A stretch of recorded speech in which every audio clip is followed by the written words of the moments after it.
candidato Matheus dos Santos Fernandes.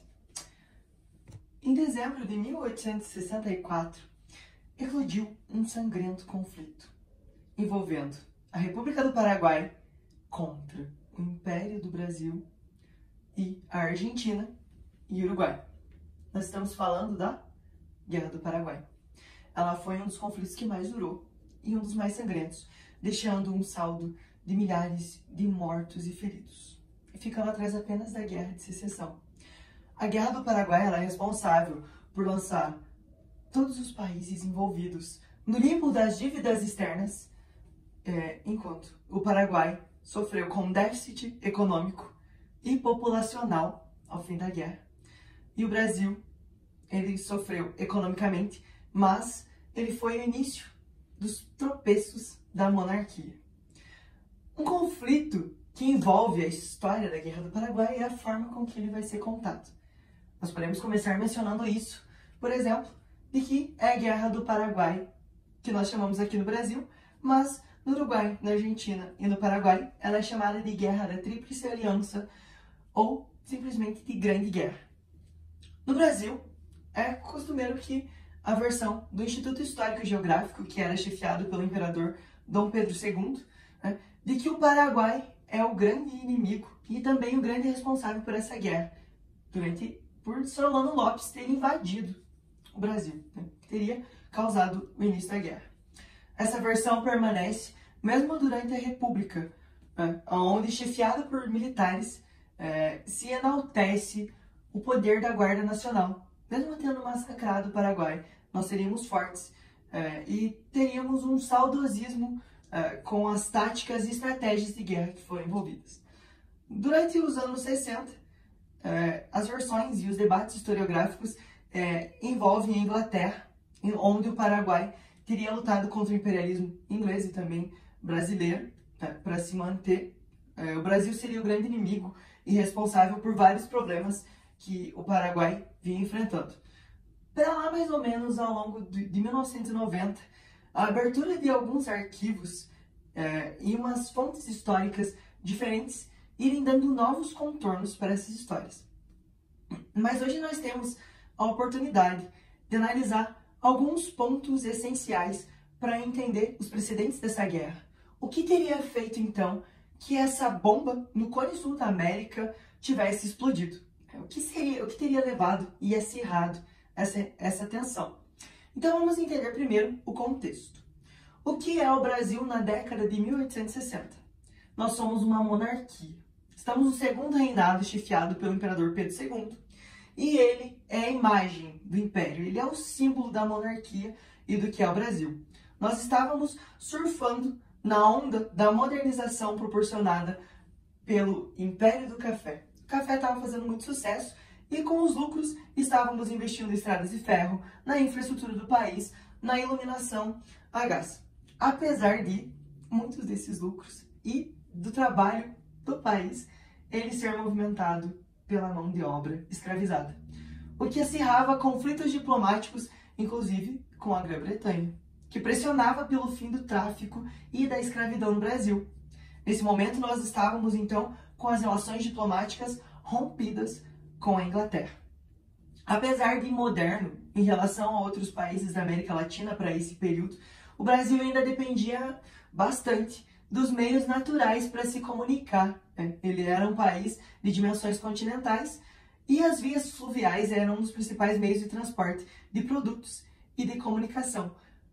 Por exemplo, o Rio da Prata, importante estrategicamente e economicamente para o Brasil, o Rio Paraná e o Rio Paraguai.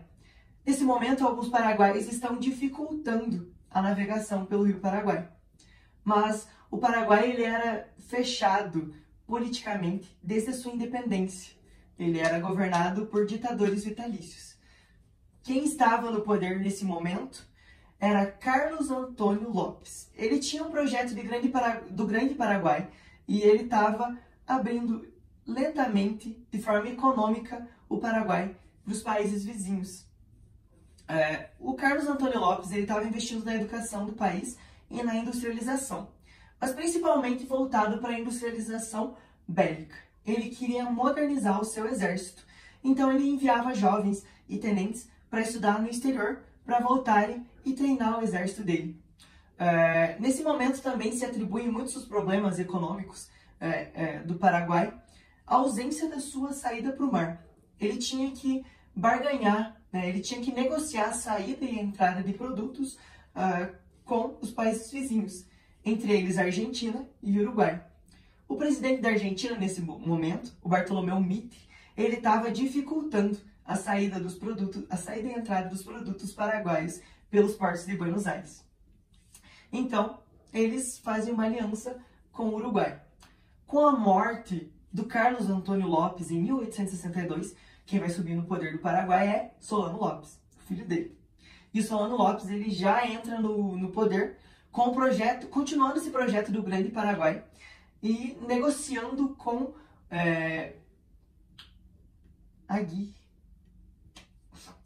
o presidente do Uruguai, que era Blanco.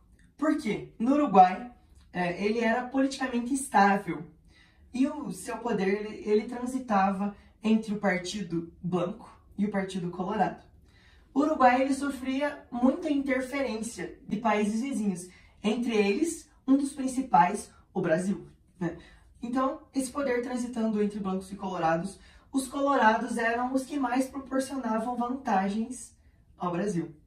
E o presidente Blanco, ele estava dificultando o comércio entre a região do Rio Grande do Sul e o Uruguai. Então, os estancieiros que estavam saindo em defasagem econômica com o governo Blanco, eles começaram a pressionar o governo do Brasil para que eles fizessem alguma coisa. O Brasil, temendo alguma rebelião, o Rio Grande do Sul era um dos estados mais fortes que o Brasil tinha. Então, o governo mandou com que a Guarda Nacional invadisse Montevidéu e depusesse o presidente Blanco e empossasse Venâncio Flores, que era colorado e traria mais vantagens econômicas ao Brasil e principalmente aos estancieiros, que tinham muitas terras no Uruguai. Solano Lopes, ele se ofereceu para mediar essa crise diplomática que se instaurou entre o Brasil e o Uruguai, mas o Brasil negou.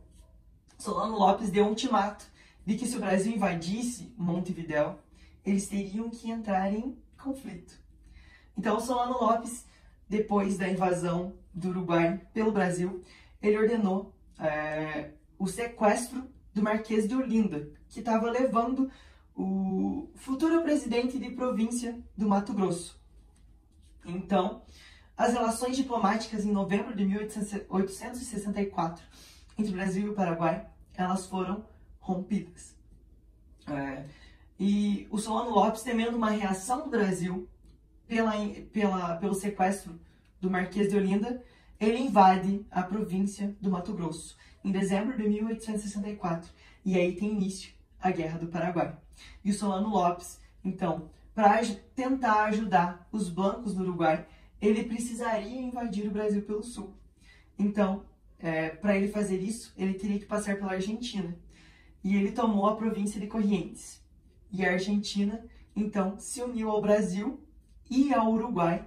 E em 1º de maio de 1865, eles instauraram a Tríplice Aliança, dando continuidade a uma guerra contra o Paraguai, que só terminaria com a morte de Solano Lopes, em 1870, onde o Paraguai sairia em total defasagem, perdendo parte dos seus territórios para os países vitoriosos, entre eles incluindo parte do território paranaense, e tendo que pagar pesadas indenizações até aproximadamente em 1950 para os países vitoriosos.